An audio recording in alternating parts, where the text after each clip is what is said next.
Welcome back to the Combo Couch, everybody. Hoo-ah! I am Pasta Jardula. Hi, and I'm Fiorella. Fam, I'm sorry I had to hit that hoo-ah because I just came back from talking at an election integrity event. There was an election yesterday, and there's always a lot of stuff to clear the air with, and I think a lot of people are expecting us today to come and talk about Brazil. We will do that. We will get there. But it's not the only thing to talk about. Unfortunately, today, I don't think we have anything from the clown show that is the Paul Pelosi situation in the dock, do we? We were able to cover this morning. Yeah. I mean, we can add it later. But let's just go ahead and introduce our guest because she does have to go. She's got a strict time schedule. So without further ado, we have Mnar from Mint Press. She is the editor-in-chief. And I have you as Mnar Adley. Is that okay? Yes, that's perfect. Thank you for having me. Okay. That music got me fired up. You like that? Yes. I loved it. Good. I'm glad that's the whole purpose of it, is to get people fired up, ready to come on the show. So please go right ahead. Fiorella, get started. And thank you for coming on the show, Mnar. Of course. Thank you guys for having me. So, the Western narrative that we've been hearing, and I've seen Mint Press's coverage of this, and I think it's been a lot more balanced and accurate compared to what the West is showing.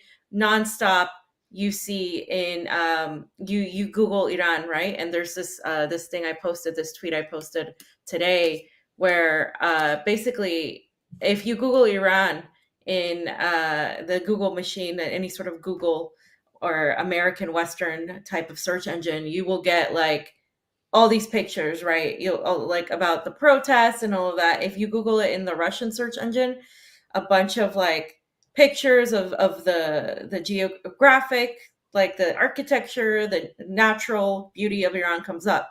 So there's like it's a clear difference, right, as to how this is portrayed. And I wanted to have you come on and just give a brief synopsis of what you think the protests are really about, because from what we understand, it's just completely embedded in a lot of lies, propaganda, and that's what's actually being pushed out. Well, Iran has been obviously the target of a maximum pressure campaign by the US government and other Western nations for over 40 years. And so we have a Western mainstream corporate media. And of course, Google works to enhance their coverage and showcase their coverage at the very top of those search engines to promote regime change when it comes to Iran. And so while there are legitimate protests protesting the veil legislation in Iran, we have to ask ourselves, how did a hashtagged, of Mahsa Amini, the young girl who did die in police custody, how did it break like Twitter? It broke Twitter. I mean, according to Twitter analytics, it was 10 times more trendy than their trendiest hashtag ever. And so, this story of Iran is making it to every headline news website. It's headlining everywhere in the West. And the purpose, of course, is to co-opt this protest movement so that we can, here in the West, the mainstream media can manufacture consent for another regime change war against Iran. And so we have to really start from the very beginning of this whole thing and ask ourselves, how did the death of this young woman who died in police custody become the face of a global hashtag movement in support of a woman's right to choose what to wear, to now calls for regime change in the Islamic Republic in Iran? Now, the mainstream Western media today is not showing how many of these protesters are rioting. They're burning down buildings. They are harassing people. I mean, several people have been stabbed by these rioters. Some of these people are like, they're just burning the whole place down. And if this were to happen in any other Western country, these people would be detained and labeled as terrorists.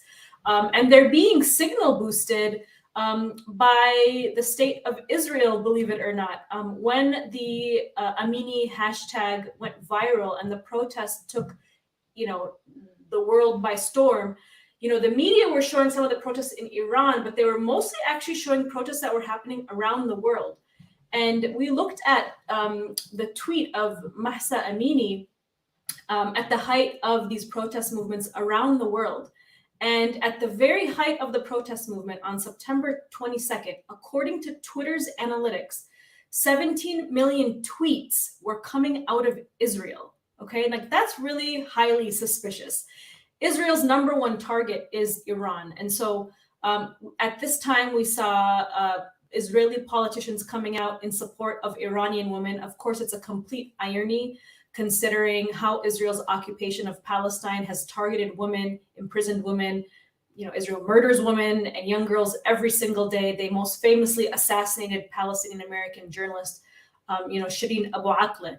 And so we just have to keep these things into consideration that the West, without a doubt, is signal boosting these protests. And just to go back at the very beginning as well, the tweet that went viral actually came from an individual whose name is Masih Alinejad. And she's an Iranian American woman who works for Voice of America Persia. She lives in New York, not even in Iran. And so despite her own self-claiming, I have never taken any money from a foreign government, she works for Voice of America Persia. It's a US government-owned and operated media group that the New York Times has described as a worldwide propaganda network built by the CIA. This media arm is paid for by US taxpayer money, and it's funded by the Board of Broadcasting Governors. And so this woman is, her tweet and her face have actually become kind of like, the image of, freeing Iranian women. And so if we look at the history of like Voice of America, I mean, from Cuba, Nicaragua, and Venezuela to Hong Kong and beyond, Voice of America has been used around the world in countless regime change attempts by the US government. And its buildings have been even used as CIA torture black sites. So every single day, Voice of America is beaming propaganda into Iran, and they're hitting these young people who are being propagandized by Voice of America with the ultimate goal of toppling the government. And now Masih Alinejad, the woman who, the New York Times is headlining with, she's the face of the of this movement. She's being bankrolled directly by the US government, where she's received over $600,000 in federal cash since 2015. And if you look at the kind of things that she talks about in her activism, it consists primarily of trying to convince Western feminists to take a more hardline approach to the Iranian government, including supporting even more punitive sanctions against the country. And so Iran, we have to remember, has been the victim of a maximum pressure campaign. The US government has been aiming for regime change in Iran ever since the 1979 revolution. And so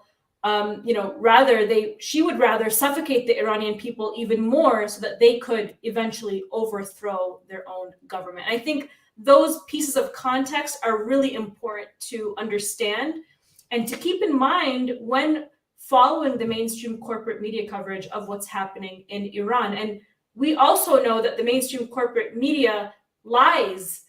Just because they're reporting on something and saying that this happened doesn't mean that it's always true, as we know from coverage of other wars. I'd even say we got to go further back to the 50s to understand America's plot in Iran. It's number one, the very first CIA overturned government was Mossadegh in Iran. So if you know your history, you'll understand what's going on. And they, like you said, they haven't stopped. But what I'm asking, Mnar, is, and this crowd here knows, we understand American foreign policy. We understand NGOs. We understand the end game is regime change, to have a Western-friendly government, puppet governments like the Shah was, for finance reasons, for resource extraction, to make sure that the dollar is dominant. But judging by the last election in Iran, there was very, very low turnout. And there was very low turnout from a lot of young people. I have to think that the eventual theocracy that came to power, that overthrew the Shah, still at this time, there might be a pushback, some form of genuine grievances from younger people in Iran. And just to provide nuance and understanding that, yes, fuel is thrown on the fire for regime change, and we understand that that's there. Is there some form of genuine movement of young people who are also just tired of the current government in Iran and like to see a little bit more change?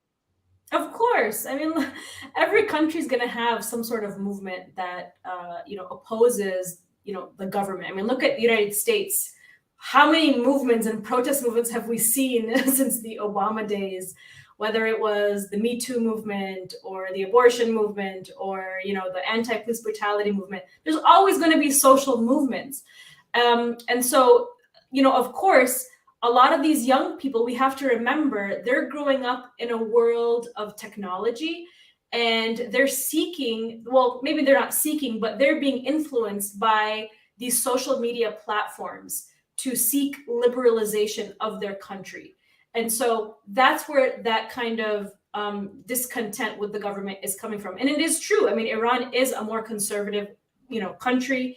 They do follow, Shia Islam, and they are a little bit more conservative.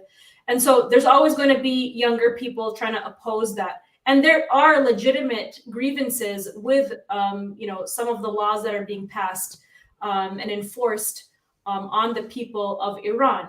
But at the same time, if you actually look at some of the media coverage, the media in the West has completely ignored the other side of support for the government.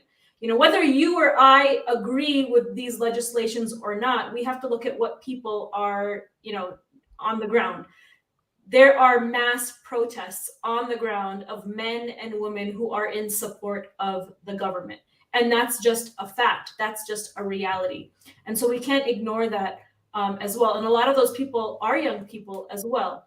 And so, and the protests that are taking place like around the world, a lot of these Iranians are Iranian, of the diaspora, Iranian diaspora. So they oppose the current government, but they also have absolutely no problem inviting the United States to overthrow the current government and westernize the country, liberalize the country, and bring in, the McDonald's and the other corporations like Starbucks to exploit the country because they see that as being more free. And so Iran, since this revolution has taken place, has stood very strong against the wind of U.S. colonization and imperialism, despite the very harsh sanctions that it has dealt with, has stood very strong against U.S. colonization of its country. I mean, it's nationalized all of its industry, but those sanctions are hurting people there in Iran,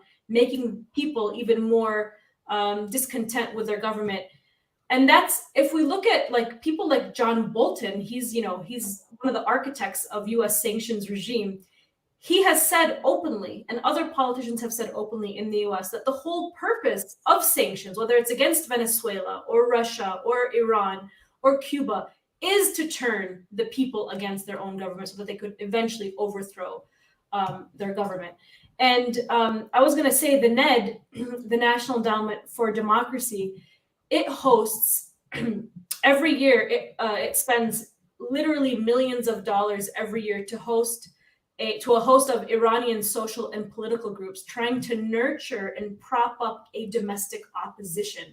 And so this took place in Syria as well as in Libya. And so while there are legitimate calls for change, we also have to be really careful about not falling for these agendas by the National Endowment for Democracy, which is very active in Iran.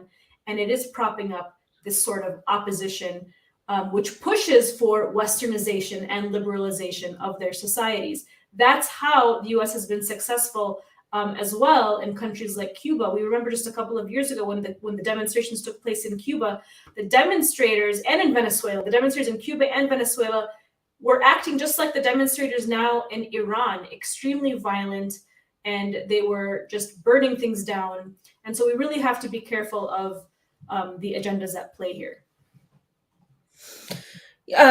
No, and you're right, because this is how they get to regime changes, through the youth. And I've seen it happen so many times. And even right now in Moscow, younger people here tend to be more pro-Western. They have a completely more idyllic view of the West than, say, older generations that have seen the shift and the changes and the balance of Russia. So I definitely see that happening as well throughout any sort of country that is oppositional to the United States. Now, in terms of the truth, right? Like, there's so much about the female empowerment that is very liberal that we've seen kind of get embedded into this. The talk of the hijab, and the talk of women not having rights. I have, from other people I've interviewed and other people I've talked to, the women aren't even necessarily forced to wear the hijab. It's a headscarf. And also the fact is that more women attend universities than men, and that women do have a sort of like a hold and a say, and they're very opinionated Iranian women. So is that what is your experience on that? Because the counter, of course, is no, women have no rights, and they're completely subjected to, you know, the male patriarchy and that sort of thing. Well, I think patriarchy exists everywhere. I mean, here in the United States, if we look at like the rape rates of women in colleges and young women, I mean, it's devastating. I mean, we think in the West that we have all of these rights as women, but we are continuously objectified. We are treated as, you know, pieces of meat within the media. You know, the porn industry is ridiculous in terms of the way women are portrayed as sex objects. And so we have to also keep that into consideration. And there's patriarchy that exists all over the world, including in Muslim countries, of course. And so if you look at Iran, something that's really interesting about Iran is that, yes, this narrative has been projected that, you know, Muslim women in Iran are oppressed, as if they are in Saudi Arabia, where they can't drive and they can't leave the house unless they have like a male, what is it called, like a courtship or something like that, like a male guardian, male guardian. It's not like that in Iran. Iranian women are the most educated women in the entire Middle East. I think in Iran, I read a statistic last year that there are more Iranian women graduating with PhDs in Iran than any other country in the world. There are more Iranian women in their parliament and in political positions of power than in the United States. And so if we were to look at Iran from that perspective, I would say women are more politically active in Iran and more educated in Iran than in many Western countries. Is there room for places where Iranian women could have more rights or whatever? Of course, I think that exists everywhere.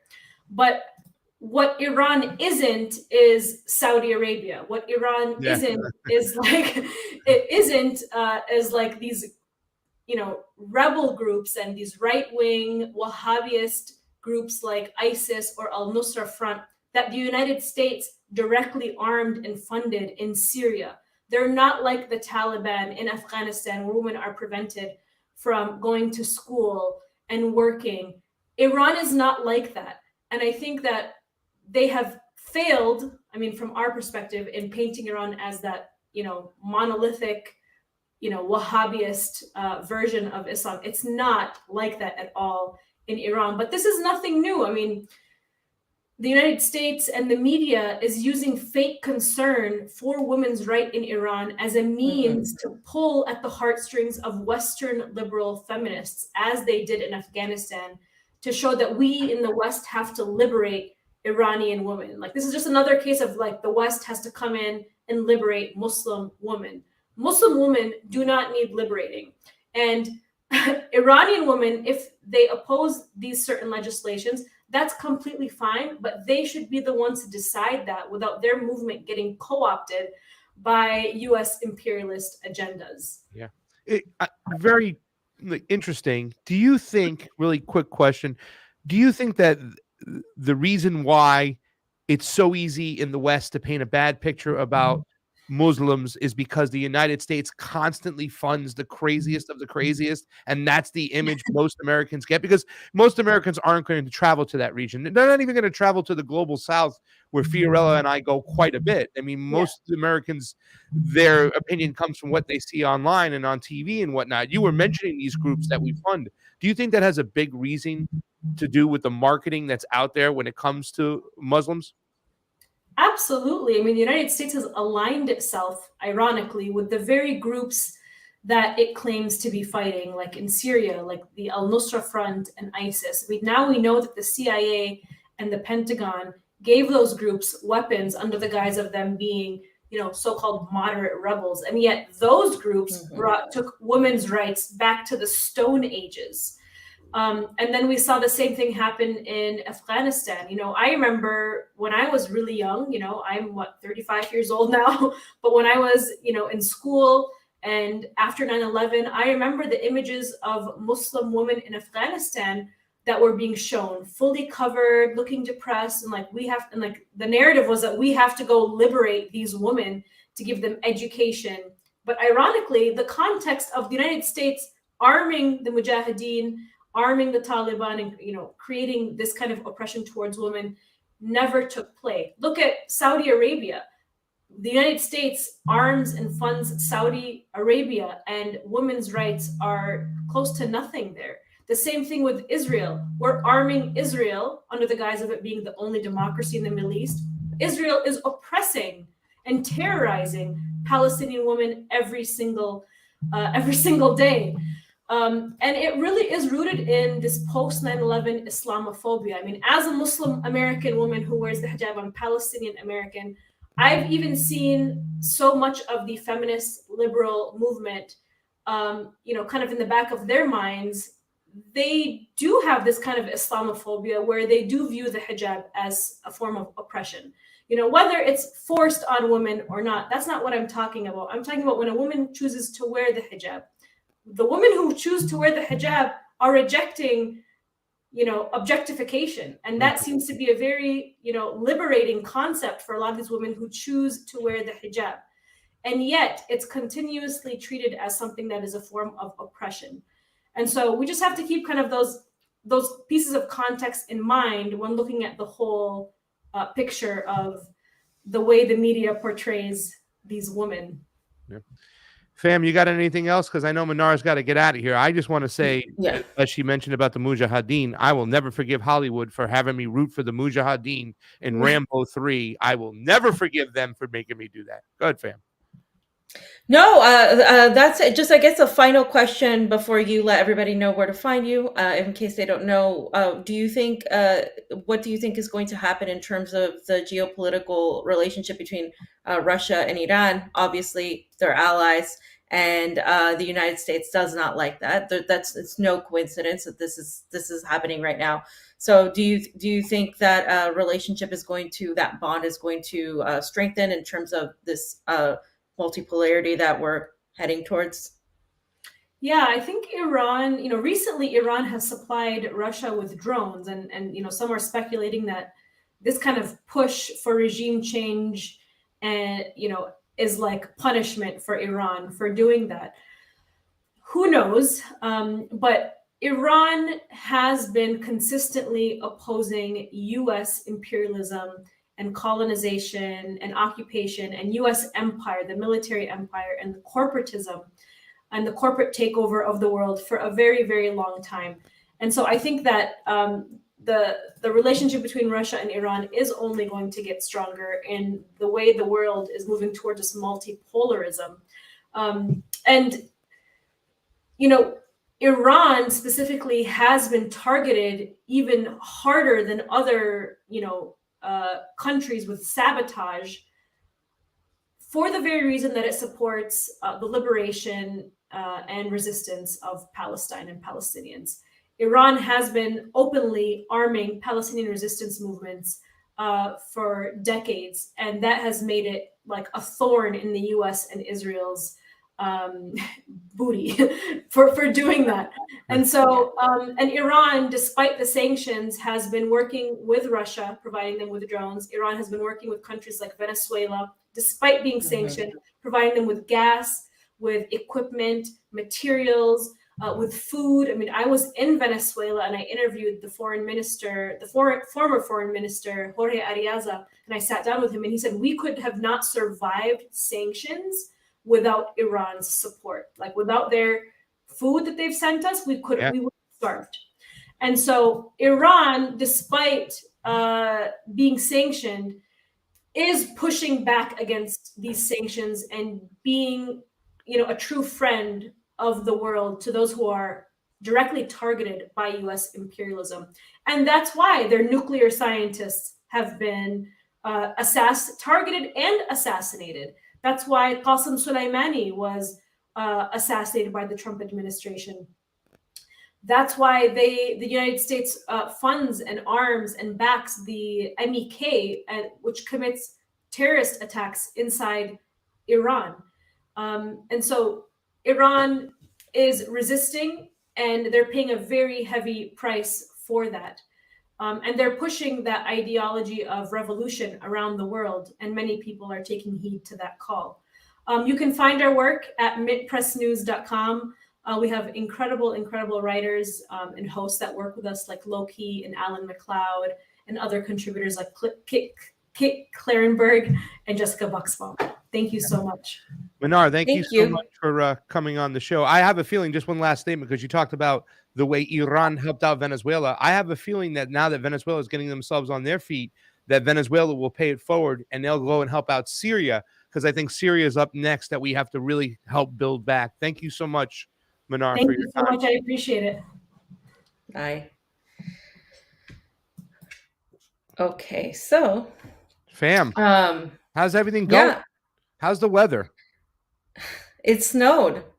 No, it did not, fam. I swear, it snowed last night. I was out and there was snow, and I was like a child. I was like, "Oh my God, it's snowing!" Oh. It's Halloween and it's snowing. I mean, this is crazy. Is it like light snow and it's fluffy, or is it like? It's fluffy. It's fluffy. Like it sticks. No, it sticks, but it's it hasn't been a lot yet. It's not a lot of snow yet. It's gonna get worse. I think it's early. They told me it wouldn't be till like November, the end of November, when we got the first snow.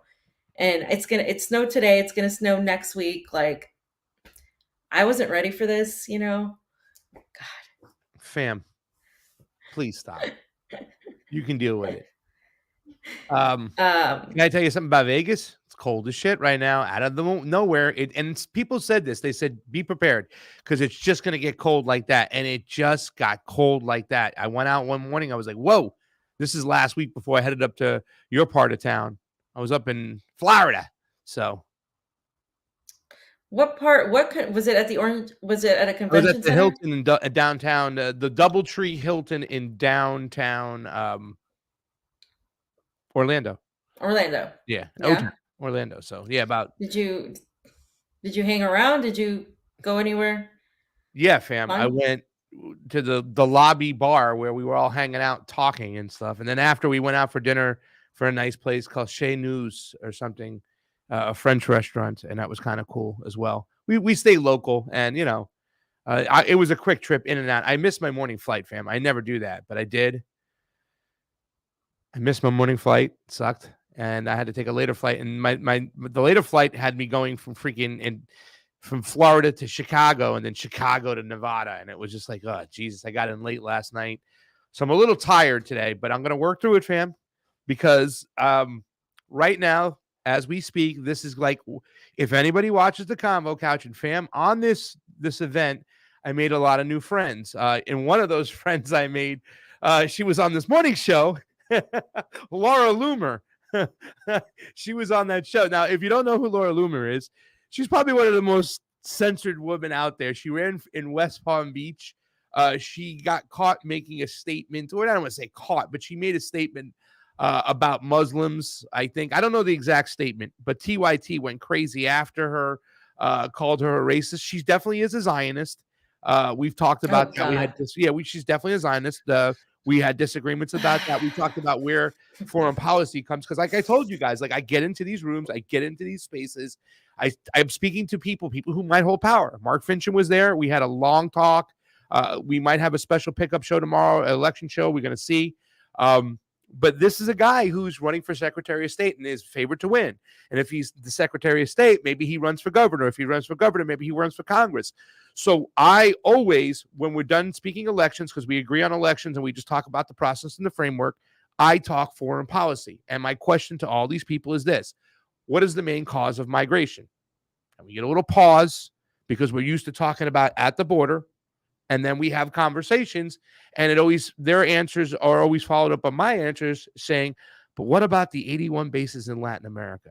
What about the foreign policy that spends millions and millions of dollars, if not billions, collectively almost every single year to make sure that we have our puppet governments in there for resource extraction and to keep the monetary system in play? The same globalists that you guys talk about it are screwing us in the United States, those are the same ones down there. Doesn't that have an effect? And we get some good conversation that way. And fam, here's the thing. They allow me to have these conversations. We have nuanced conversations about it. We disagree, but then we agree on a lot of other things, not just elections. I talked about the WEF and we hit it off. We talked about a lot of the other things that we believe on, and there's a lot of commonality there. Freedom of press, freedom of speech. I said free Julian Assange on stage. So that's somebody who I met over the weekend as a good friend. And she's one of those names out there that people are like, oh, hell no. But I want to have these conversations with the people who I have differences with, because I think that a lot of people share Laura Logan, Laura Loomer. They share that ideology when it comes to the border, foreign policy, and even what goes on in the Middle East and what goes on in Israel and Palestine. So to have those conversations for me, it's truly amazing. And I'm glad I get to have them. And I'm glad we do what we do, right? So it's pretty amazing. It was a pretty amazing weekend for me. And I got to speak to so many people, fam, about Brazil. I go to check in. Hey, how you doing? Oh, what's going on? And meet this person over here. Yeah, I just got back from, how was Brazil? Somebody said, yeah, I just got back. It was amazing and whatnot and stuff. And, what'd you think about the election? Really good. I think tomorrow Lula's going to win. And, it's not going to be a cakewalk. And fam, everything we said, there's going to be a second round. This isn't going to be a cakewalk, right? This is going to look. People better have answers and better be ready. And I just want to say that the team sports mentalities, the left and the right, fam, has been driving me crazy. It really has. There's got to be a lot of nuance to the conversation we're about to have now. We're about to talk here. And I mostly align with you on this thought process after going to multiple countries in the global south, and I'll explain that as we go along. But I will play a little bit of devil's advocate. I think it is necessary to play. We'll get into that. But yeah, I mean, I told people about Brazil, and I told them that it was a fair process, because the comment I heard from the person was, I guess rigging happens over there too. And I was just like, it wasn't rigged. No. We're trying to make comparisons to Trump's election. There's no comparison. Let's dive in. Yeah, enough with the Trump comparisons. Like this is a completely different system. It's a completely different country. It's a completely different election. What's left and right there is totally. It's even that's different. Actually, so right. So in the beginning, right, this Lula was actually behind, and that was expected, and we knew that was going to happen. People were like, "Oh, see, blah blah blah." No. We knew this was going to happen. Why? Because the Bolsonaro areas are counted first, and the Lula strongholds were going to be counted last. We knew that this was going to happen. It happened last time. It was going to happen again. We say why? Your opinion, or what? Why do you think that is and stuff? I mean, we have to explain why. I think because a lot of people are. I just want to push back against the crowd of InfoWars that was like, oh, there's dumps coming for Lula. That is not true. And I just think it's because these areas that Bolsonaro's in are more affluent, more put together, more quick. The results are more expedient, whereas the poor areas, which are stripped of resources. We went to a polling spot in the favela, and they didn't have the workforce that the one we went into in Sao Paulo was at. So naturally, the Sao Paulo affluent areas and the areas that Jair Bolsonaro had were going to come in first. That's the reason he got out to the lead, and then Lula caught him. Yeah. Sorry to interrupt, fam. Just thought it was important. Yeah, no, I have like a little it wasn't rigged section. Perfect. So, so basically it was about what, like 50%, 60%. It was like 60% when he started like getting a good lead, right? Yeah. And it wasn't ever like good. Like, I mean, you can see it now. If we go to the actual website now, it's going to say something. The final count was about similar to this. And it was basically very, very, very close. Like we knew it was going to be close, but this is extremely close. And I think the reason it is that close is for a lot of people, this is like, it was like, you have a very divided country. I guess that's the only comparison you can make to the United States, is like, it's a very divided country. And people really bought into the whole Lula is a criminal thing, as if reality didn't happen. And that's, to me, that's just my major criticism of the crowd, is that tends to be the US right and the US, I don't know, and I don't know, at the US kind of populist, whatever, non-label mentality, right? Because they to them, the WEF is everything. They see a picture of Lula and it's like, oh my God, he's part of the WEF, he's this and that. And so it's like, from that aspect, I can see, if you're sitting here and you watch whatever show that's like, yeah, Lula is bought by Soros and blah, blah, blah. And then you don't go into Brazil and you don't talk to the people and who explain to you how Brazil has gone downhill since Bolsonaro took over. You don't see it, and we see it. We saw it. We were there, and we see like the degradation, the state of the country, the inflation, the poverty, everything that's been there. So we have a completely, we see why people would vote for Lula. And a lot of people actually went out in celebration last night. I'll add some pictures. And a lot of people were like, how could Bolsonaro lose? Look how many people came out to see him. Well, a lot of people came out to see Lula last night as well. So, okay. Do you have something here? It's a tweet. Yeah, I do have a tweet, and it's what we were kind of talking about. And I think it's really important because and I put it was a tight race, but it is over, and Lula will become the president. Now, team sports needs to be parked aside, and two questions need to be answered. Number one, why did Lula win? Or just as important, why did the incumbent lose? And you were just talking about that because we went down there. We got to see what's going on. We got to see this civil and social unrest. We got to see a very poor country.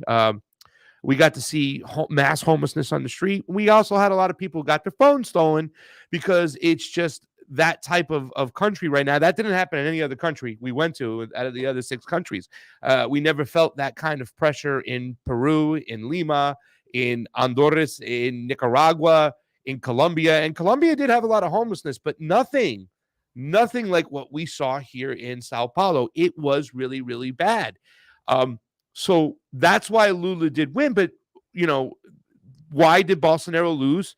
He was no champion of the poor. And the groups that we talked to, the labor groups, right, which we'll get into as well, those 2 labor groups that we talked to said that Lula has pretty much has helped the favelas in the past. He's allocated food and resources, and he's protected our ownership, our land rights for agriculture. Whereas if Bolsonaro has done the opposite, he hasn't allocated money or food or help to the favelas. He's taken away agriculture and brought in multinational corporations, which alludes to the fact that Pham has said before, pick your type of globalism. Don't just put on one side where you see Lula, who, has had these connections to the banks and the World Economic Forum, just as Bolsonaro has. But from what I learned in Colombia, more than anything, Colombia, where it's really set in, it started to take hold in Honduras.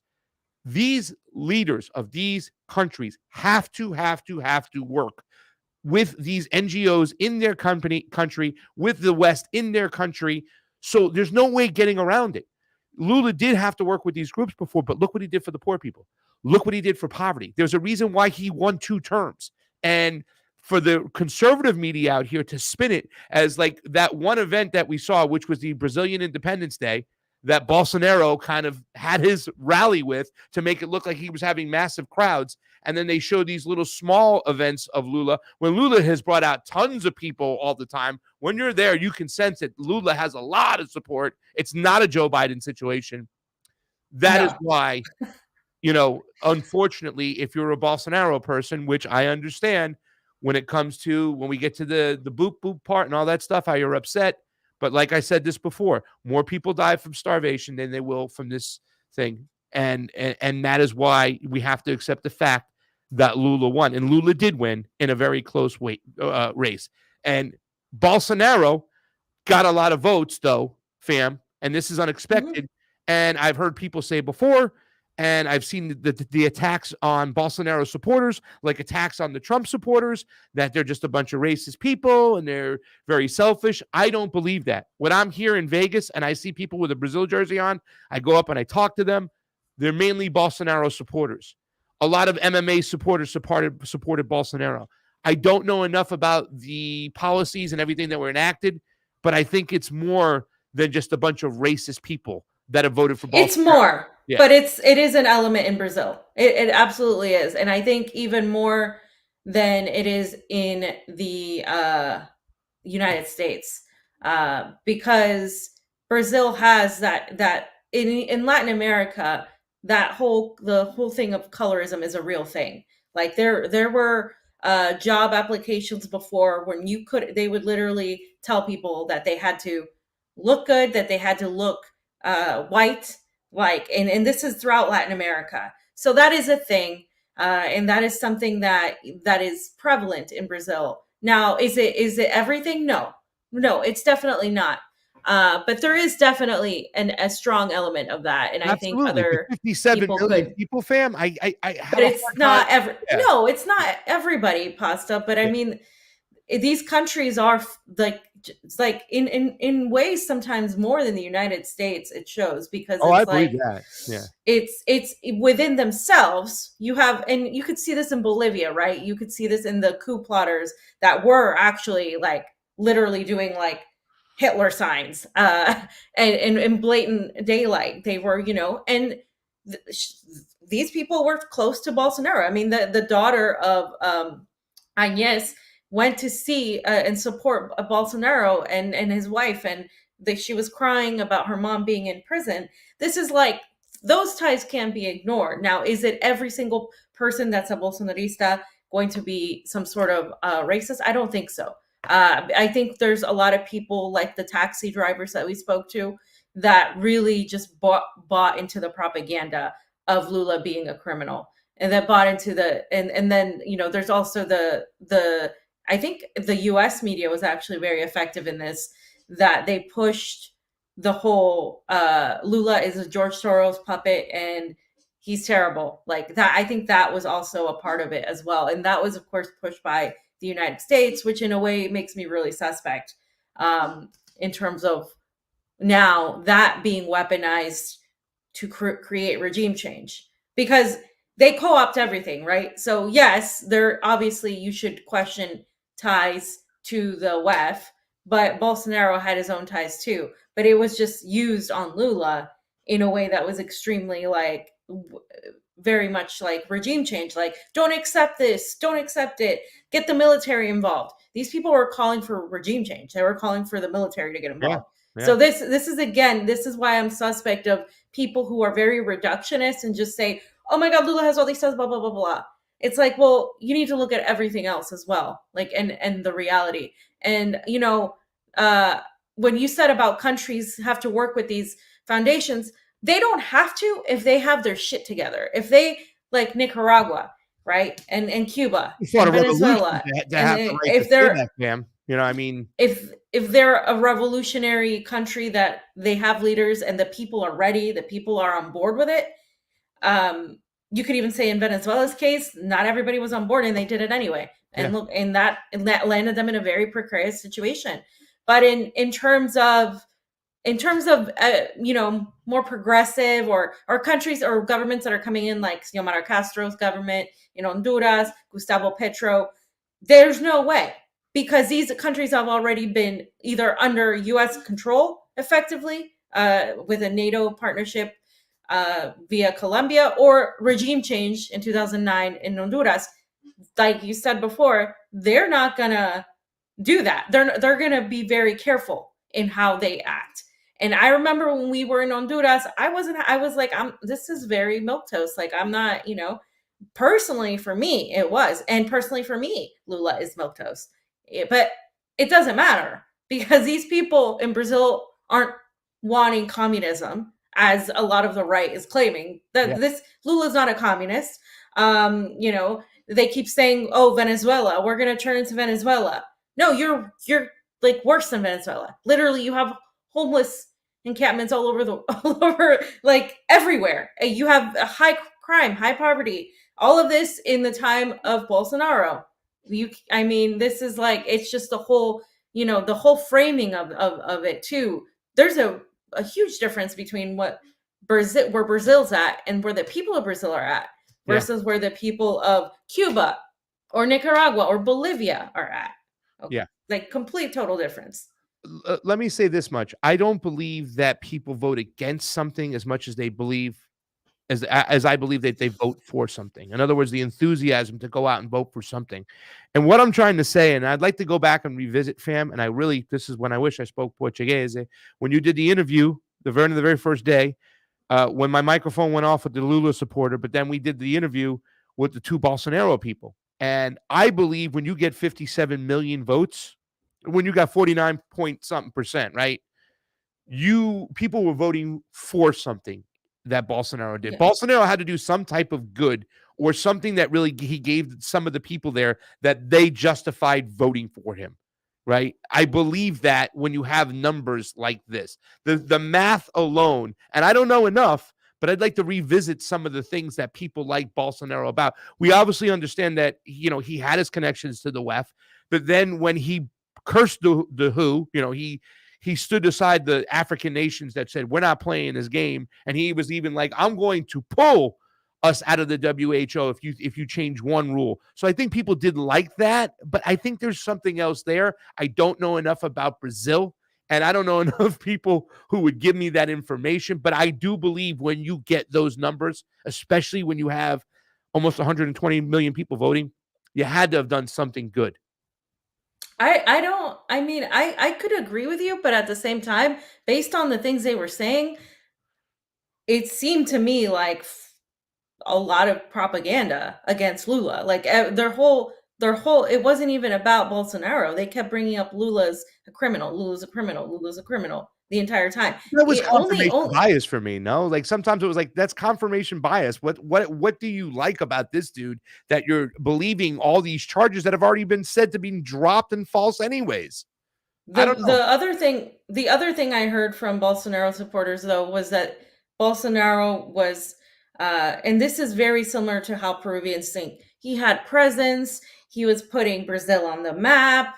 It was very just broad, generic stuff. It wasn't like, they never even mentioned the vaccine really until we specifically asked about it. That was not the first thing they mentioned at all. So it wasn't even that.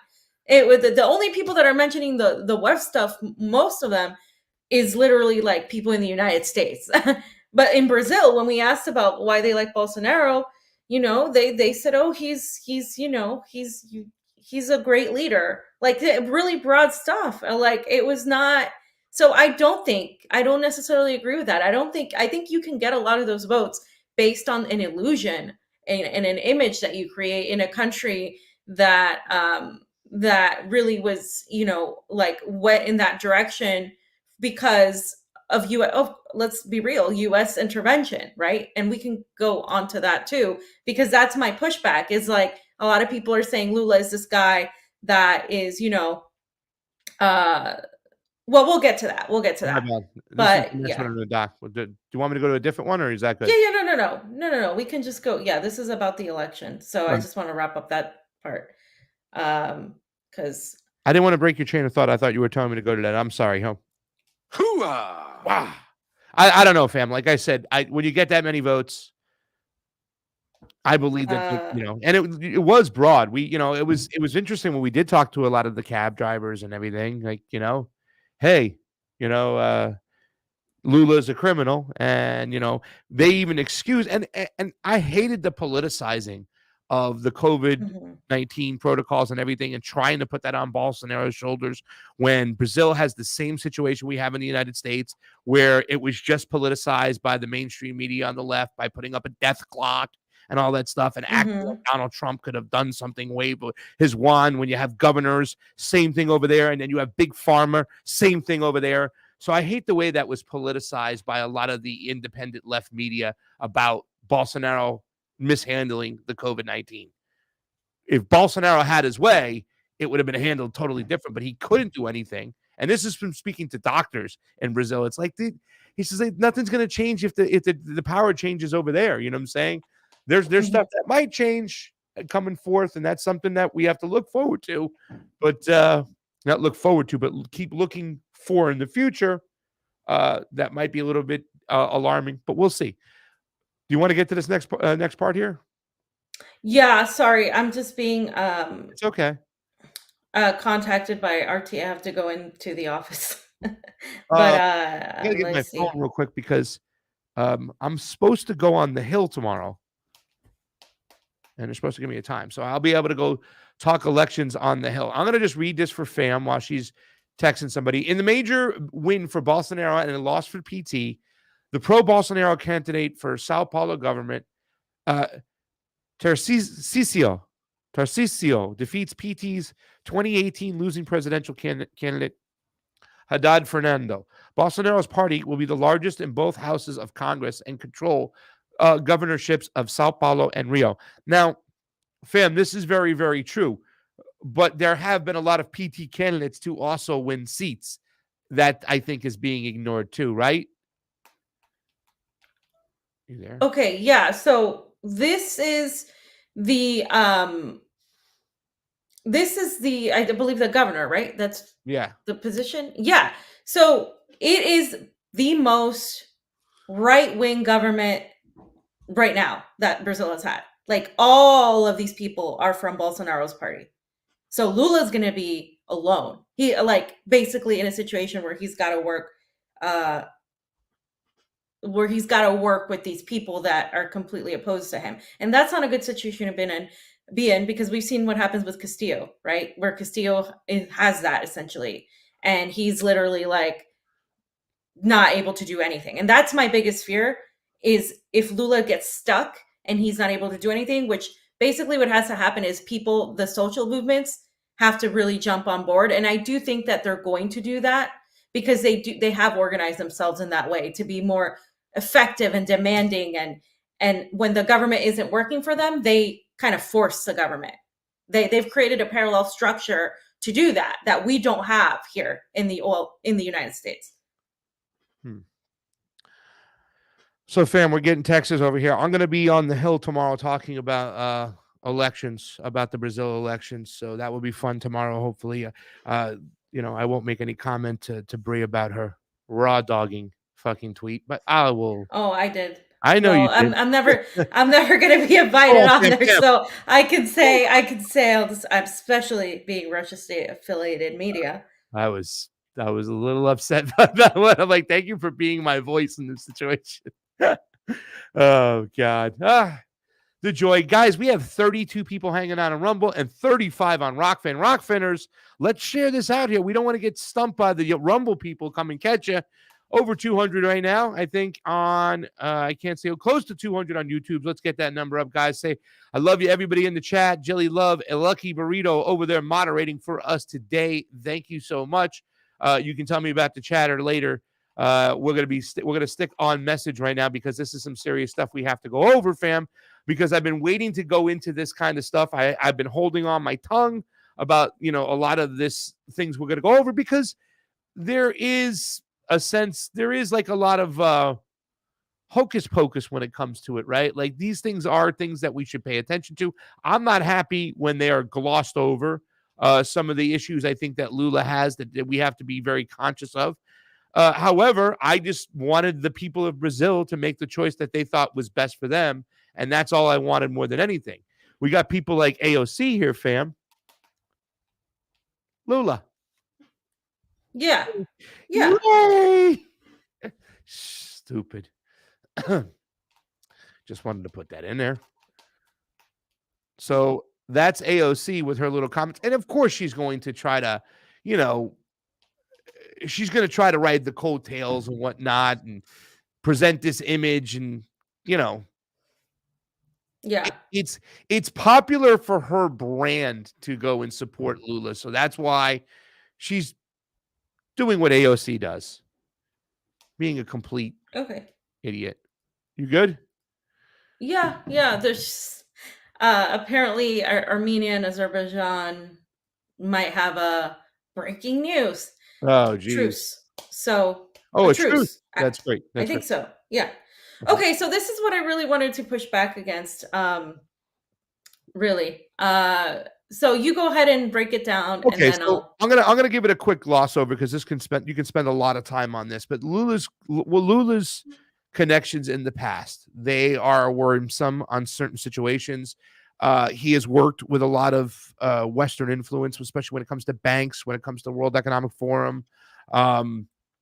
We're going to kind of go over that really, really quickly, and then we'll explain the pushback, because people say to me, "How can you be hypocritical, Pasta? You are so against the big banks. You're against foreign policy, regime change. There's also the Haiti situation, which we're going to touch on really quickly when it comes to Lula. How can you be okay with this?" And it's like what I said. I learned in Colombia. You have to deal with the devil sitting at your dinner table. You have to find a way to deal with this. And not only that, what about the other side? And I'll let Fam speak for herself. But this article from Global Researcher says Brazil, neoliberalism with a human face, Lula presidency, extended dollarization, subservient to the Washington consensus. And it just talks about the first round and then getting into the second round. But this is something I want to kind of point out over here. This is the sentence says a lot. While the progressives and leftist labels prevail, key political appointments had already been approved by Washington consensus. The de facto, it is a center-right rightist government with leftist characteristics. Fam, do you feel that way when it comes to that? Do you feel that it's a center-right government with leftist characteristics, or do you feel, or you want me to kind of go on and talk a little bit more about Henrique de Campos?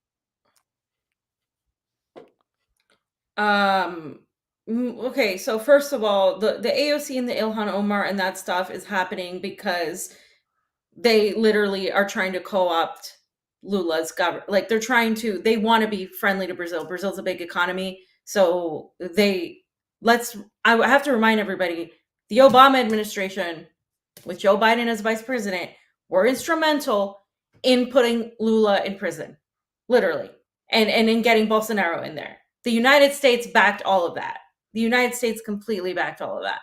So to say that he's the deep state's preferred candidate, I just don't buy that. I buy that they think that they can manipulate him and that they want to bring him in, because Bolsonaro even alienated some of the elite because he was so bad. He like the economy just stunk. So when we're talking about what is Lula's government, yeah, Lula's government is not a socialist government. It's not a communist government. It's not even it's not even going to be as a democratic socialist type of government either. It was before, but now he has a centrist center right VP. Yeah. And this is and so that is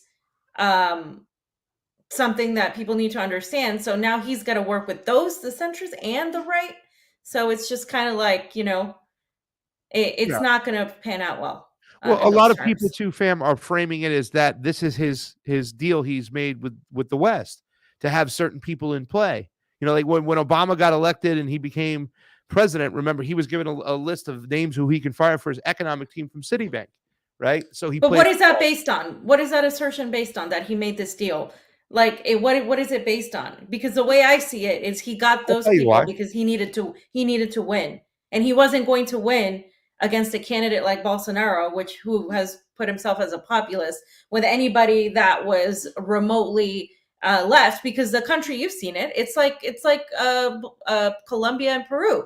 They're not ready for anything revolutionary of any sort. So if he picked somebody that was like a leftist, it wouldn't have served him well. They would have just completely said even more than they would have said. So I understand why he picked a centrist. I don't agree with it, but I understand the process in that aspect as to why he picked one. I believe, just like I kind of believe in what happened in Honduras, what happened in Colombia, is that for any president, for anybody to become president, for any person to take power in there, they have to make some type of concessions into where the West won't coup them. Brazil has been couped how many times? How many times? And I believe that there's a sense of comfortability where the United States understands that they can't exert full, complete power there, that they have to also make some concessions. And they make concessions with the people who will make concessions with them. And I think Lula is a crafty, smart politician who made concessions with the West, who hired people in certain positions, who took loans from the IMF, but used money and allocated it to the poor.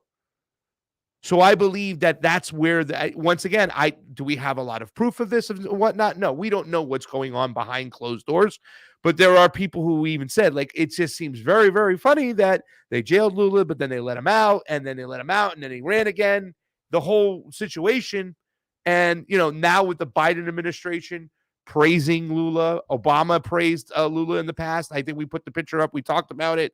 And they were also detrimental of putting him in jail, but that's what I believe that there's some form of deals working with the West. And I think it's very evident from how many times these countries get cooed that if you don't play ball, of course, we'll move you in the middle of the night. So I do believe there were some concessions that Lula made with the West, but also believing that how are you going to feed your people? How are you going to survive if you don't plug into the global economy?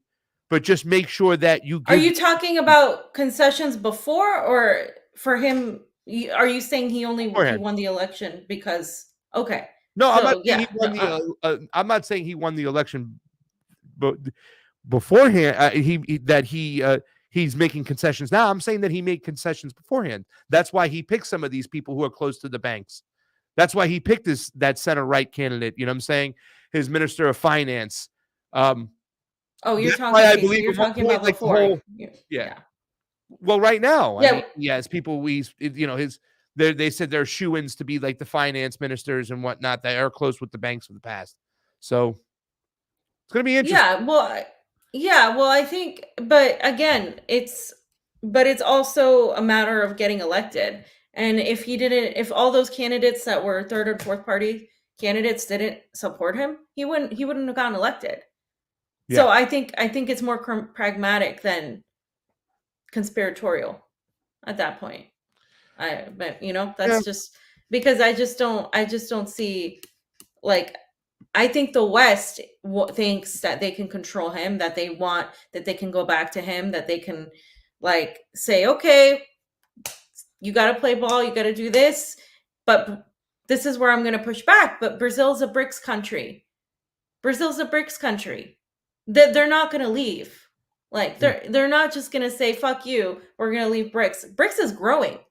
Brics has more of the population of the world than any of these Western alliances. And also, it's not just Brics, it's every other alliance that is out there that is pretty much adversarial to the West that Lula has been involved in. And I'll go over some of the other stuff too. But this is the connections from Washington, which a lot of people point to. And Fiorella will point back the other side of it when we get to that part, because it is frustrating, when you see people attack Lula, how it's just one-sided, right? Oh, he's the most popular politician on earth. I love this guy, says Barack Obama.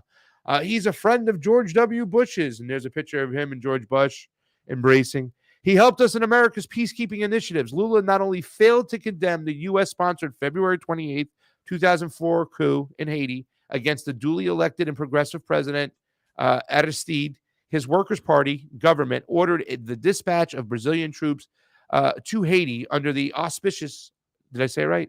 Auspices of the UN. Can you say that?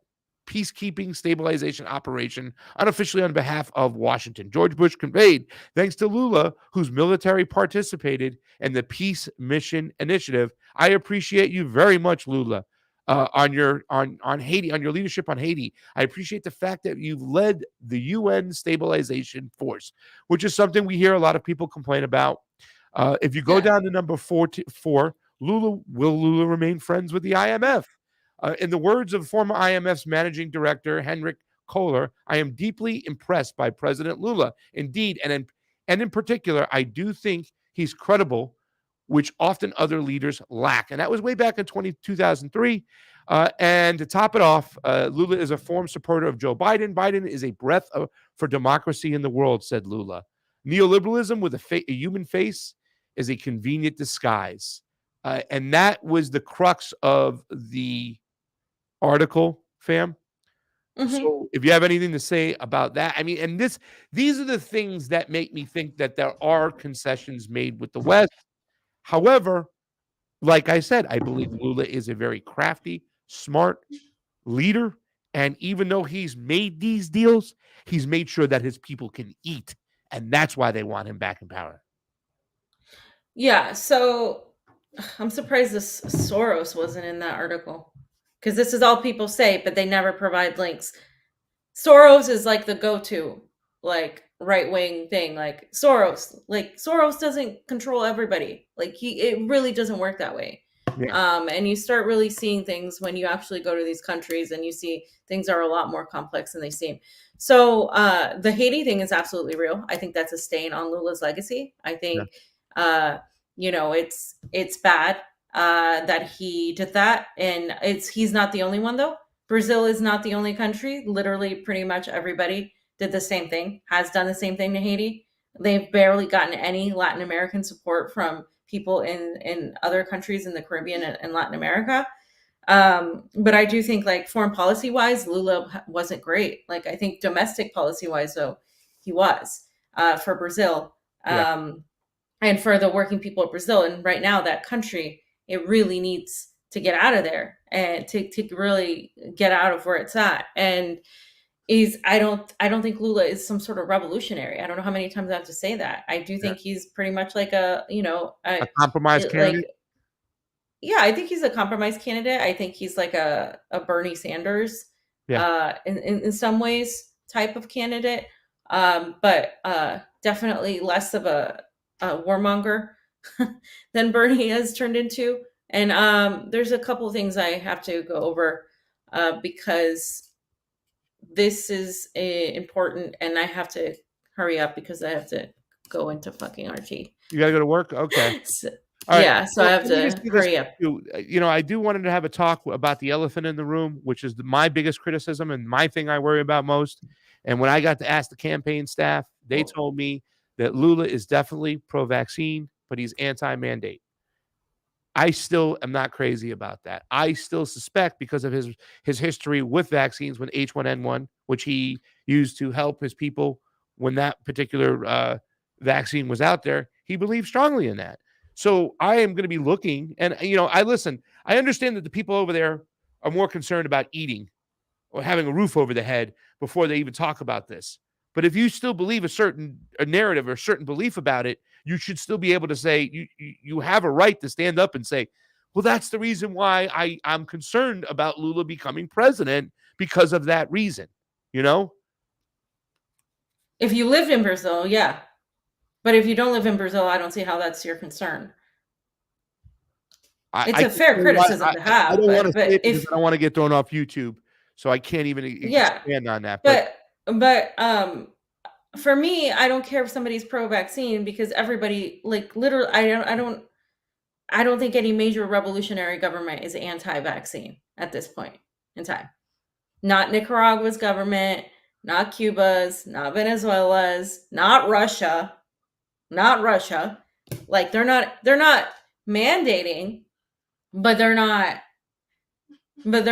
anti. I think it's going to take a while for anybody in a position of power to be, because it's such a difficult thing for people to accept that I mean, I think they have suspicions. I think a lot of these countries, including China, have suspicions about bioweapons being used, but if I'm going to judge Lula and then ignore that on every other candidate, like every other leader, like Daniel Ortega, who's literally was, he didn't shut down the economy, but they're still, Nicaragua was still promoting getting vaccinated.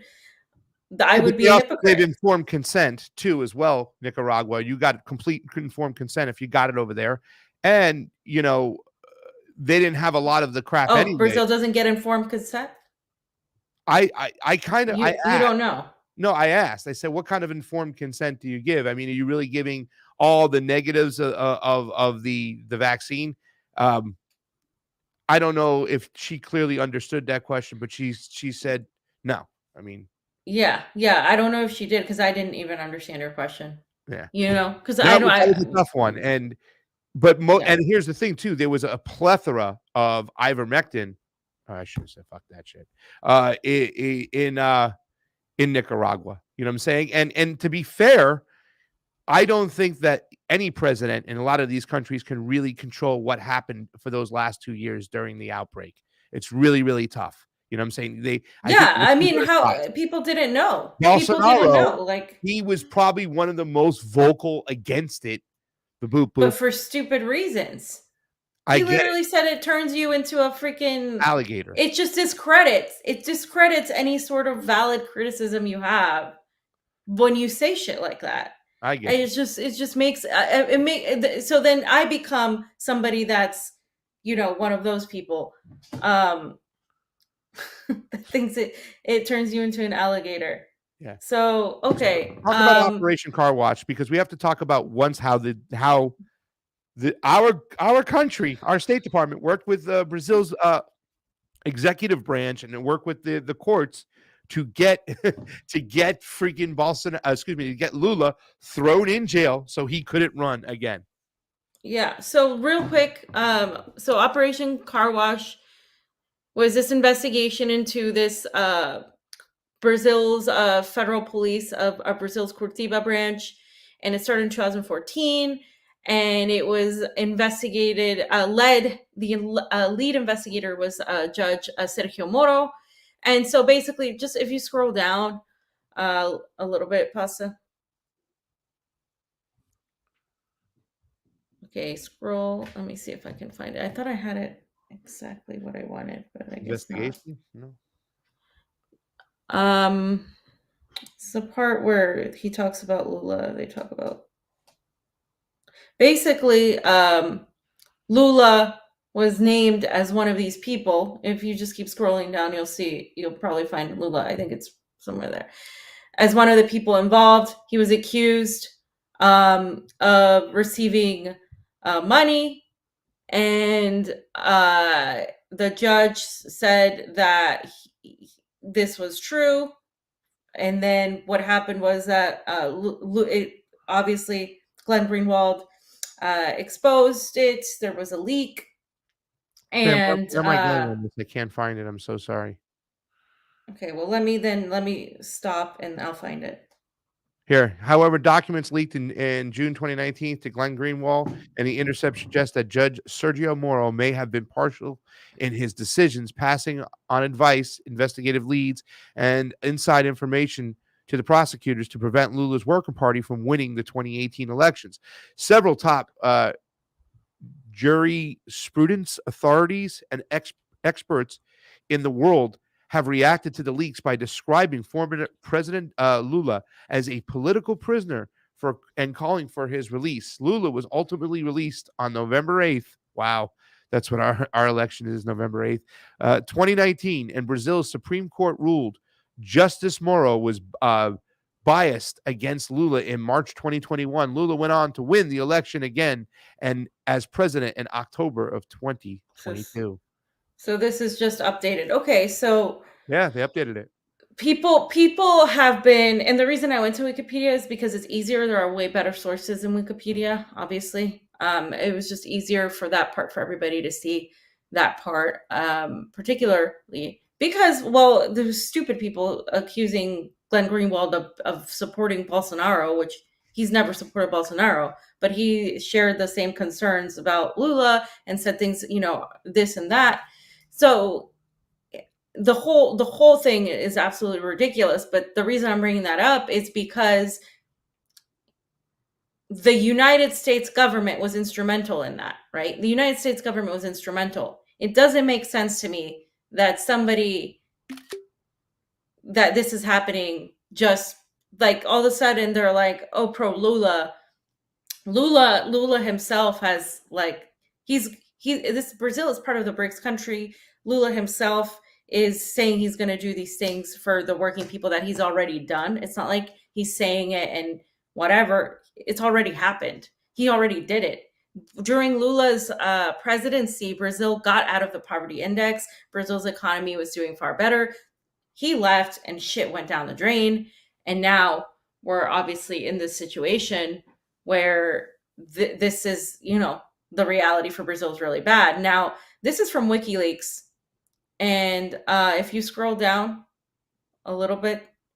Well, I got this. You want me to get more? Because I just took a picture of this really quick. Do you want to talk about this? Oh, yeah. Yeah, this isn't even the main thing. This is just God. like... Let me get on the Yeah. thing then really quick. I'm going to just share the folder and I'll get right on it. 2 seconds, fam. You grabbed this from WikiLeaks? I couldn't even get to the stuff yesterday.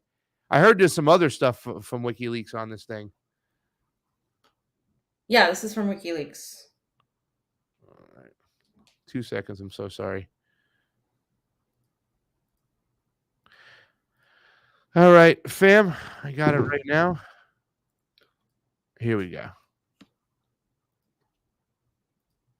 So you want me to scroll down?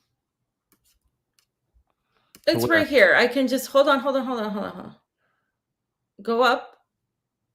It's just this part right here. Okay. Okay. So this is a letter. This is an email from former President Lula da Silva defending Brazil's strengthening relationship with the Middle East as a way for Brazil to become less dependent on Europe and the United States. This is an email dated 3/5/15, March 15th of 2011. And if you scroll down, you can see it right there. It's Lula. And he said during a debate promoted by Al Jazeera yesterday, Lula defended, I think he defended it says defend approximate. I don't know what that means, but he was basically saying that the United States needs to strengthen its relationship with the Middle East in order to lose dependency on the West, including Europe and the United States. And this is, I think, where he says it. This is from this article, I believe. And it's all in Portuguese, so we don't have to read it. But if you look at the actual page, I don't know why it's showing like that. I don't know why it's cut off. It shows the conversation. It shows what was said. It's in Portuguese, so you won't understand it. But basically, he was saying that. Yeah. It's not there. It's cut off there. Yeah. Yeah. Yeah, I don't know why. Yeah, that's weird. Okay. Next one? Yeah, next one. Okay. Guys, do us a favor. Hit that like button. Hit the share button. Hook us up. Help us out. We love you. What you got here, fam? Okay, so can you click on the translate so people can Of course I see? can. Okay, so he based this tweet basically said Lula has won, the Workers' Party has won, Brazil of Hope has won, the Brazilian people have won, anti-fascism has won, but Mercosur, UNASUR, ALBA, TCP, CELAC have also won. Brics, great challenges are coming to Brazil, Latin America, and the world. So this is very important. Hold on, this is very important. ALBA, CELAC, Brics. These are the the organizations people need to look at when what's his name? Manuel Zelaya joined ALBA. He was couped. Yeah. Like right after he joined it. Very shortly after, just like gone. And these are the organizations that are pushing relationships with Russia, China, a world with everybody. They're pushing like this sort of multipolarity. Again, I go back to Brazil as a BRICS country. I just have a hard time thinking that somebody's just going to go and throw all of these relationships away. Lula has said he wants to open up the world with the Brazil's economy to everybody. He mentioned the United States, sure, but he also mentioned literally everybody else. And I just don't see, even if he was ideologically more pro-US, economic-wise, it would be a suicide mission to right now to just try to do whatever the US says. That's not the trend anymore. It's not. The trend is actually to open up your markets to everywhere else. And another thing that Lula has done is push for a currency for Latin America. I gotcha. You can riff. I'll put it on. So there's a lot of things that I think people aren't really looking at here when they just want to, stick that. And again, I can show you pictures of Bolsonaro as well on that. So yeah, so there it is. Lula proposes a Latin American currency to end US dollar dependency. You can see it right there. You can make it a little bigger. It says Lula's announcement of plans for SUR, a new Latin American currency for bilateral trade, has excited proponents of regional integration, will alarm Washington. The project, if successful, would mean twilight for U.S. dollar hegemony, and it has clear implications for the 2020 elections. Less than 6 months ahead of Brazil's most crucial election since the 1980s, the former president and current frontrunner Workers' Party candidate Luis Ignacio Lula da Silva has announced a plan for the creation of a single currency as part of a wider expansion of regional relations. Lula, who maintains a double-digit lead in polls, likely runoff against far-right incumbent Bolsonaro, gathered militants at the Electoral Congress of Coalition Allies PSOL that Brazil and Latin America as a whole don't have to depend on the dollar. Okay, so again, I don't understand how that is globalist, because this is he's a globalist. That doesn't seem very globalist to me. That doesn't seem very, and that's recent. That's literally 6 months ago. I'm not seeing how that's, and if the United States knows this, what I'm seeing the United States do is diplomatically try to get Lula on their side. They're trying to be like, oh, Lula, welcome. We love you. We're going to have great relationships with you. Now it's up to Lula and Brazil and the people of Brazil to decide where Brazil is going to go. And if they're smart and if they understand, their ties with Brics and their ties and Alba and what's going to happen with CELAC, then there's no reason for them to go this globalist route. And on the contrary, there's more of a reason for them to go towards the other route where they have multiple relationships with everybody, which is what I think Brazil said they were going to do. And Brazil needs grain from somebody. And who's going to give them better rates in grain? Mm-hmm. Let's be real here. What's this, fam? So this is Lula, a supporter of Palestine. So Jair Bolsonaro's wife voted with a Israeli shirt. You saw that? She had a Israeli flag T-shirt. Mm-hmm. Lula has been an ally to Palestinian. He has been pro-Palestinian and the whole time. So this is the West is very tied to Israel, right? We know this. This is where I don't get where some of these Republicans talk about globalism, and then they support Israel. Israel is literally leading in that. This is where these sort of things don't make any sense to me. The Zionists are the globalists, a lot of them. And I'm not, and I'm saying that in terms of the relationship to the West, the relationship to Europe. It's always pro-Israel. So that's a whole other thing I have there. Yeah. So I think this is inaccurate. This next one right here, fam, whoever posted this, I think really needs to maybe get their ass. That's why. Yeah, that's why I'm posting it, because we're gonna debunk this right here. So somebody posted this, right? And I'm gonna show you the declassified UK one. No, which one's next? I thought you were talking about the Dominion. I think declassified UK is next, right? Oh, okay. Then that's accurate. Yeah. That's not. Yeah. Let me put that up though, because I want to make sure I stay in order. Go ahead, fam.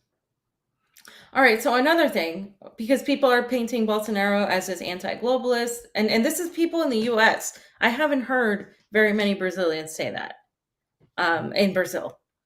But so Bolsonaro has promised to sell off more state-owned companies if reelected this weekend. UK praised Bolsonaro's push on liberal economic reforms and drive to reform energy sector. It used strong links with Bolsonaro government to promote privatization, documents show. So the Declassified UK did an article pretty much breaking down how the relationship with the UK basically pretty much privatized much of Brazil for the benefit of the UK. So again, Pick your globalism. this is, I mean, Pick your globalism.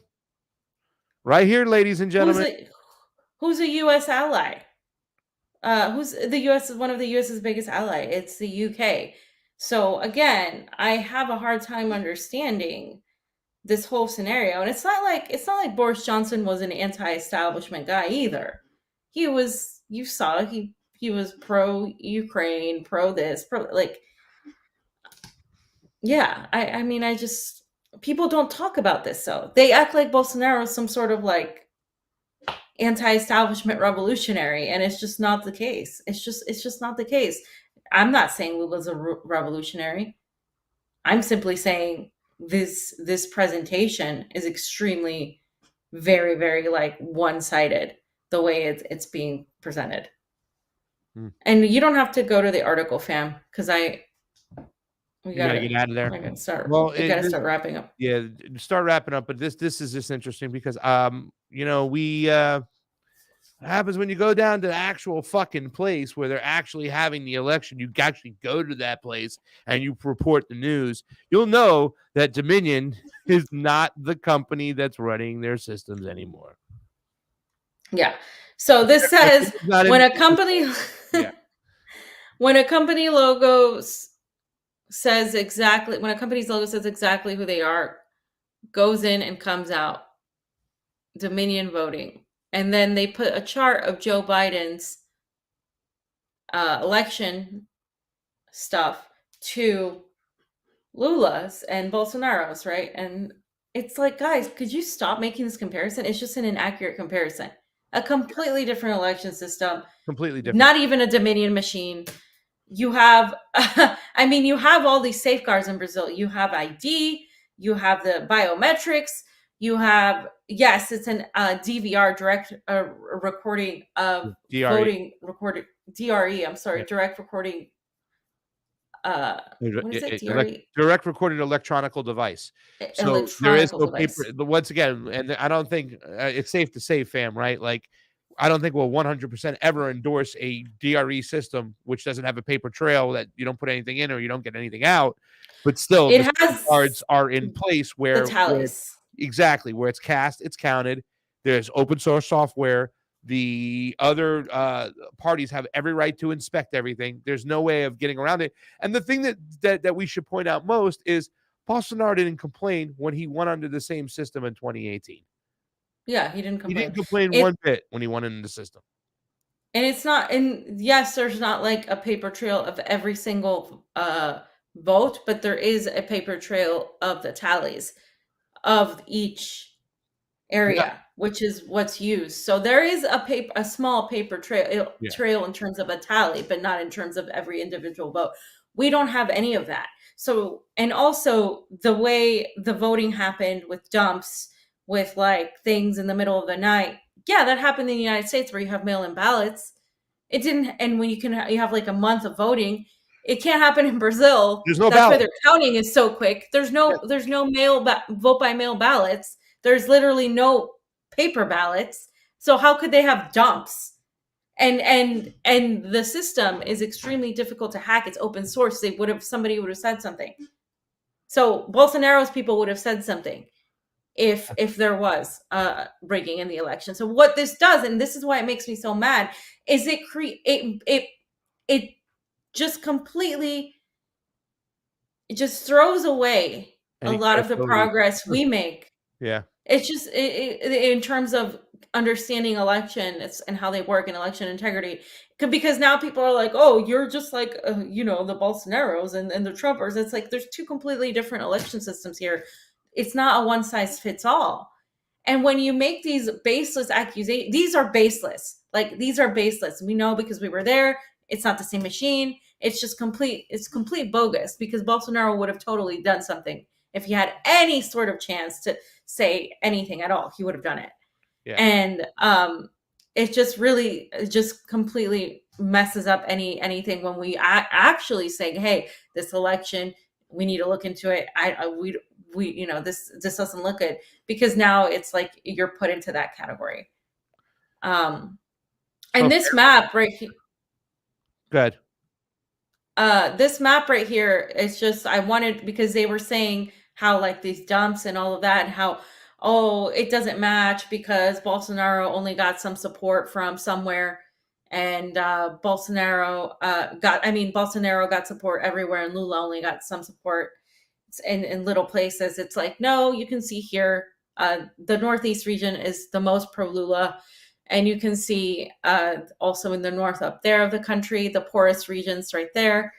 And then everywhere else near like Rio de Janeiro and even Sao Paulo, it's, not as hardcore for Lula. So you can see the map. All right, fam. And also we got Kasach One News right here. I'm just going to get this in really quick. They were dancing in the streets last night, fam. Yeah, they were dancing, waiting for Lula. This is in Sao Paulo. Did Biden have that support, fam? These No, people Biden. Comparisons to Lula, No. and it's just so stupid. It's dumb at this point. Yeah. And do you have to go now, or can you do one last thing? Because this is by Lauren Smith over here, fam. I think this is. Oh, yeah. Yeah. Yeah. So our friend Lauren Smith, that's her code name. Such a code name. Oh, she wrote this great article, and she included some of our reporting. She included, Camilla Kasach News's reporting, Danny Shaw. She basically, read this article. We don't have time to go over it, but it basically outlines how who Bolsonaro is, who Lula is, why this wasn't rigged, how this came about. It's who we spoke to, who are the leaders we spoke to, how this, how everything was set up, what's going on in Brazil, what's happening. There's that interview. And yeah. And there's Danny and Camilla. I'm going to put the link in the chats, guys, and you can go check this out because this is awesome. It's a really good article. It's long, but it's good. She talks about Brics here and how that's important. Actually, if you can. Oh, well, never mind. Tell me, I'll go to. Oh no. So now, guys, this right here, you can see a picture of this right now. That's the election room we went into with the election officials, the TRESP, right? So this is the court. So we went in there for about 40 minutes and we grilled them on everything about the elections. This is where you find out that, who's running things and how it works. And here is when we went into the favelas. And the difference in the vote centers over there compared to the difference in the vote centers in Sao Paulo, the more affluent Bolsonaro area, the area where Bolsonaro won every single room. Lula got close, but Bolsonaro won every single one of the rooms I went to. I got 14 results from 14 rooms. And those particular locations were way more efficient, had way more help, easy to get into, easy to get out to than when we went to the favelas. That it was still easy to vote, but it still took a little bit of time. There was a little bit longer lines. So that's why you're going to get the reporting later of the favelas and the Lula supporters as compared to the Bolsonaro getting the lead early and them trying to make this kind of same analogy. That would really piss me off, seeing that person doing that chart when they don't even know the system of what's going on, Yeah. And these are all the people we met, the where we were, the machine. This is what it looks like. This is a great article, guys. Yeah. I mean, it has everything.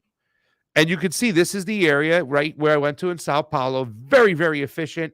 And I checked all these tally sheets. They were all zeroed out. I went from room to room to room. There was no internet connected to the machines. And those numbers are counted right there. They're counted at the same place they are cast. Hey, our friends from the favela. Mm-hmm. And you can see how it is in the favela right there. These are the favelas. She took pictures inside. A lot more congested, a little bit longer of waits. That's why the numbers came in early for Lula, for Bolsonaro, as expected. And if you understand the system, you understand why. And it shouldn't be manipulated. And if we believe in national sovereignty, right? If you're a Trump supporter, a conservative, a patriot, and you believe in national sovereignty, if you believe it at home, you better believe it abroad, because you're hypocritical if you're not supporting the people's will, the people's vote.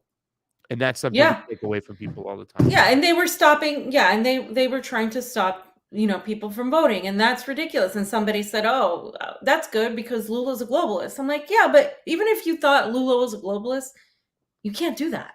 Yeah. Because then you're gonna foul when you can't support voter suppression.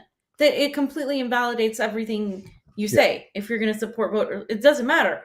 Like that, I said the same thing when it came to Trump.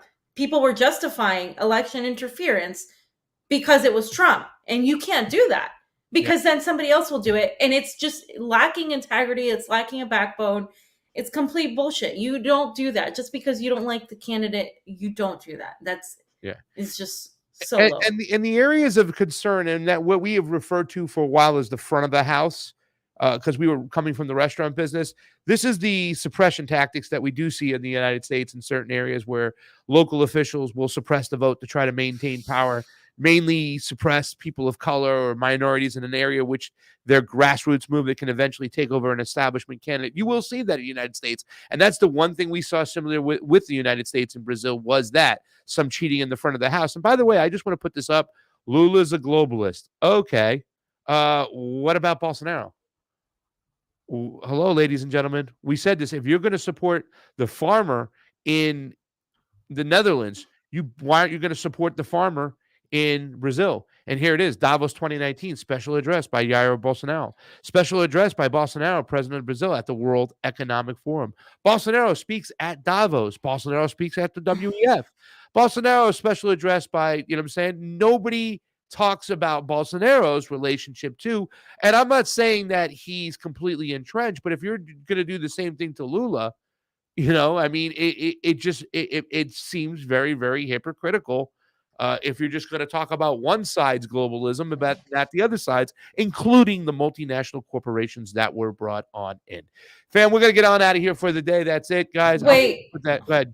Hold on. There is the Vladimir Putin thing. Okay. All right. Well, there's also a. Yeah, I got more if you want it. Yeah, I thought you had to get out of here, but hell, let me put it up. I mean, no. Yeah, just quickly. It's just a picture. Good. There it is. Put it up for you. Well, that's Lula and Chavez, but if you just scroll down, there's can you make that bigger? Can you just, because I want to read what Putin said, because Putin said, so my whole point is I can pull up pictures of anybody, right? I can pull up pictures of anybody with somebody else. Vladimir Putin sent a message to congratulate Luis Ignacio Lula da Silva on winning the presidential election in Brazil. The message reads, in part, the result of the election has reaffirmed your high political prestige. I hope that by working together, we will ensure the further development of Why does it do that? Why does it keep doing that? I don't know. It's so annoying. I don't know why it's. All right, fam. Yeah. It won't. It's not that here. Constructive Russian-Brazilian cooperation in all spheres. You know what I can do? Maybe let me see if I can. If I could. No, it's still not. Let me do it. It's still not. I don't know. Just go to the next one. The next one. Got it. So this is what Lula said regarding Russia, Ukraine. And he said this live when we were there, actually. He said, the only position that interests Brazil on the issue of Ukraine and Russia is peace. Wartime is destruction time. The world needs peace, taking care of the climate issue and ending hunger. So basically taking a position of neutrality, saying peace. He also was reportedly against sending weapons to Ukraine because of that position of peace. he doesn't agree with that. So to me, again, that's as I'm not saying that he's again this sort of revolutionary guy that's going to go and like literally light everything on fire, but I don't think he's just going to do whatever the United States wants him to do. And I just don't see it. I'm not seeing that. I think he's going to walk that fine line where he is going to give concessions and then he is also going to do things for Brazil. And that's, I think, what Brazil is going to do. And he might not be able to do as much as he would like because of the way the government is structured. So, fam, you should continue the section you were going to do. No, it's okay, fam. I got a lot of stuff going on too as well, and I gotta to handle some stuff as well. So Okay. I'm gonna I was trying to pull up the it didn't let me. Let me see. Is it over there? I'm just trying to pull up the super chats really quick. I figured it'd be cool to show them on the screen. Got a couple people we want to say thank you to. I know it's gonna be a little trippy as you see it over here. We'll just do it like this so you can see. Want to thank Trey Wright. Happy Halloween, fam. Love you all. Saw your Klaus Schwab costume. Thank you so much, Trey Wright. Arem. Thank you very much for the super rate contribution, Arem. And it's always appreciated on the couch. And Anna Mayers. Love you, fams. Love you too, guys. This is the last day to make any sort of kind of donation for the month. So this is going for the bills we need. We also just got a little love on the GiveSendGo.com. You can always go to the GiveSendGo, guys, if you want. We still have it up. GiveSendGo.com, the Convo Couch Brazil. Funny that we're talking about that election today, but I hope we brought you some clarity, some understanding about what's going on. There are still things to pay attention to when it comes to Lula da Silva. I don't think he should get a cakewalk. I think we should be very, what's the word? Hold him accountable, right? We got to push back when we see areas we don't like. But my personal take, and I think Fiorella will even maybe give her 2 cents on this, is that, like I said, you have to make some concessions. You have to play ball with the West, understanding that they're entrenched with in your country already. There's NGOs up the yin-yang. When it comes to Honduras, we met Manuel Zelaya, who was cooed. When it comes to Brazil, they've been cooed for many years. When it comes to Colombia, they're a NATO country. So these countries are all dealing with the devil inside their house. They walk in and he's sitting down having a martini and a cocktail, and you got to deal with him inside your house. And if you step out of line too much, there's always the fear that you could be cooed. So only Nicaragua did we see Yankee go home, right? And because there's no bases there, he fought revolutions to get to that place. That's how Maduro is. That's how Cuba is. A different situation than these other countries that don't have their complete sovereignty back. And it's going to take savvy politicians, savvy leaders that are going to understand, if I got to play ball, I still got to do what's best for my people there and get them what they need. And that's what Lula is about. And that's why I think yesterday he got reelected. Still, got to understand why Bolsonaro got a lot of votes. There's a little discrepancy there. Maybe we'll learn more as we go along, as we speak to some people from Brazil. But that's it for today, fam. Anything else? No, that's it, guys. We'll see you next time. Guys, thank you so much for everything. We'll be back on Wednesday for sure. We might have a special pickup show tomorrow on elections. We'll do that on Rockfin only if we do. Thank you so much for Pasta Jardula. Fiorella. Convo out, fam. I Bye. stepped on your line.